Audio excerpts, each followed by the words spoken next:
Hello friends, ಇವತ್ತು ಜವೆ ಗೋಧಿಗೆ ಸ್ವಲ್ಪ ಒಂದು ಅರ್ಧ ಕಪ್ಪು ಮೀಡಿಯಮ್ ರವೆ ಮಿಕ್ಸ್ ಮಾಡಿ ಒಂದು ಉಪ್ಪಿಟ್ಟನ್ನು ಮಾಡ್ತಾಯಿದ್ದೀನಿ.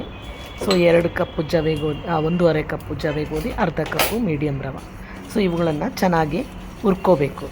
ಹುರಿದಾದ ನಂತರ ಒಂದು ಪಾತ್ರೆ ಬಿಸಿ ನೀರನ್ನು ಕುದಿಸ್ಕೊಳ್ಳುವಾಗ ಅಲ್ಲಿ ಬೀನ್ಸು ಮತ್ತು ಇದು ಆಲೂಗಡ್ಡೆ, ಆನಂತರ ಒಂದು ಸ್ವಲ್ಪ ಬೇಬಿ ಕಾರ್ನು, ಕ್ಯಾರೆಟು, ಆನಂತರ ಒಂದು ಸ್ವಲ್ಪ ನವಲಕೋಲು ಎಲ್ಲ ತರಕಾರಿ ಹಾಕ್ಕೋಬೇಕು. ಆನಂತರ ಬಾಣಲಿ ಇಟ್ಕೊಂಡು ಸಾಸಿವೆ, ಜೀರಿಗೆ, ಒಂದು ಸ್ವಲ್ಪ ಉದ್ದಿನಬೇಳೆ, ಕಡಲೆಬೇಳೆ ಹಾಕ್ಕೊಂಡು ಆನಂತರ ಸ್ವಲ್ಪ ಗೋಡಂಬಿ ಹಾಕ್ಕೊಳ್ಬೇಕು. ಕೆಂಪು ಮೆಣಸಿನ್ಕಾಯಿ, ಎಲ್ಲೋ ಮೆಣಸಿನ್ಕಾಯಿ ಮತ್ತು ಗ್ರೀನ್ ಕ್ಯಾಪ್ಸಿಕಮ್ ಇವುಗಳನ್ನೆಲ್ಲ ಚೆನ್ನಾಗಿ ಫ್ರೈ ಮಾಡ್ಕೋಬೇಕು. ಆನಂತರ ಈ ತರಕಾರಿಗಳು, ಇದು ಈರುಳ್ಳಿನೂ ಸ್ವಲ್ಪ ಹಾಕಿ ಚೆನ್ನಾಗಿ ಫ್ರೈ ಮಾಡ್ಕೋಬೇಕು.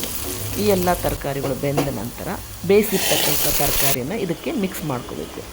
ಆನಂತರ ಸ್ವಲ್ಪ ಕೊತ್ತಂಬರಿ ಹಾಕ್ಕೊಂಡು ಸ್ವಲ್ಪ ರುಚಿಗೆ ತಕ್ಕಷ್ಟು ಉಪ್ಪನ್ನು ಹಾಕ್ಕೊಂಡು ಈಗ ನಾವು ಇದು ಹುರಿದಿರ್ತಕ್ಕಂಥ ರವೆನ ಇದಕ್ಕೆ ಮಿಕ್ಸ್ ಮಾಡಿಕೊಂಡು ಚೆನ್ನಾಗಿ ಕಲಿಸ್ಕೋಬೇಕು.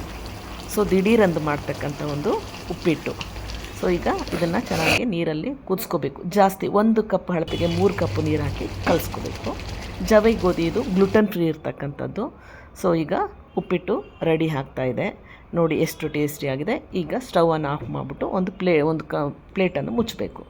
ಸೊ ಉಪ್ಪಿಟ್ಟು ರೆಡಿಯಾಗಿದೆ ಮಾರ್ನಿಂಗ್ ಬ್ರೇಕ್ಫಾಸ್ಟಿಗೆ. ಸೊ ನೀವು ಈ ಥರನಾಗಿ ಜವೆ ಗೋಧಿಯನ್ನು ಮನೆಯಲ್ಲೇ ರವೆಯನ್ನು ತಯಾರಿಸಿ ಗ್ಲುಟನ್ ಫ್ರೀ ಇರ್ತಕ್ಕಂಥ ಒಂದು ಉಪ್ಪಿಟ್ಟನ್ನು ಮಾಡಿಬಿಟ್ಟು ಟೇಸ್ಟ್ ಮಾಡಿ ನೋಡಿ. ಲೈಕ್ ಮಾಡಿ, ಶೇರ್ ಮಾಡಿ. ಬಾಯ್ ಬಾಯ್. Thank you.